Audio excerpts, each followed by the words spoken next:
Welcome back to Tarik Talk. Walking into the Whitney Museum during the 2026 Biennial, you're immediately aware that this is an exhibition built on transformation of materials, of meaning, of the systems that shape everyday life. The Whitney itself, open to the city and grounded in the present, becomes a space where these transformations unfold in real time. Curated by Marcela Guerrero and Drew Sawyer, this biennial doesn't follow a fixed narrative. Instead, it moves through mood, through atmosphere, through relationships, between people, technology, ecology, and history. It's an exhibition that asks you not just to look, but to feel how art operates within larger systems. And Arder's work sits right at the center of that conversation. Her installation Consumables immediately draws you in with something familiar. A refrigerator. But this is not just an everyday object. It's powered by solar panels located outside the museum, directly linking the work to energy systems, to sustainability, to the invisible infrastructures that support daily life.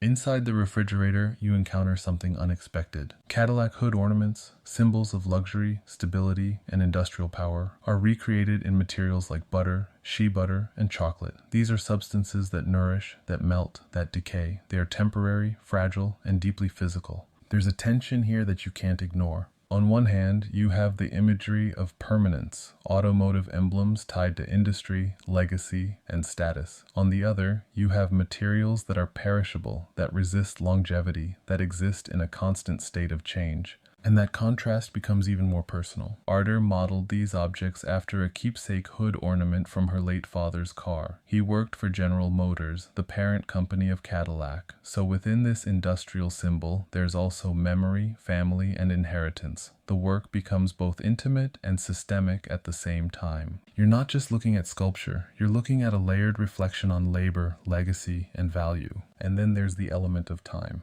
Because these materials won't remain the same. They soften, they shift, they break down. The work exists in a state of transformation, reminding you that even the most solid-seeming systems, economic, industrial, personal, are not fixed. In another work, broadcast number 4, Arder expands this idea even further. Here, the concept of broadcast takes on multiple meanings. An analog synthesizer emits a low, rhythmic frequency, filling the space with sound that feels almost physical. At the same time, seeds are dispersed across trays of soil. Sound becomes action. The vibration translates into movement, into growth, into something that extends beyond the gallery. These seeds can later be planted, turning the installation into a living archive, something that carries both sonic and biological information into the future. It's a powerful rethinking of communication. Broadcast is no longer just about transmitting information through media. It becomes about propagation, about life, about continuity. The work blurs the line between technology and nature, between signal and seed. And this is where Arder's work connects deeply to the Whitney Biennial as a whole. This exhibition is filled with artists exploring how systems, technological, ecological, social, shape the way we live.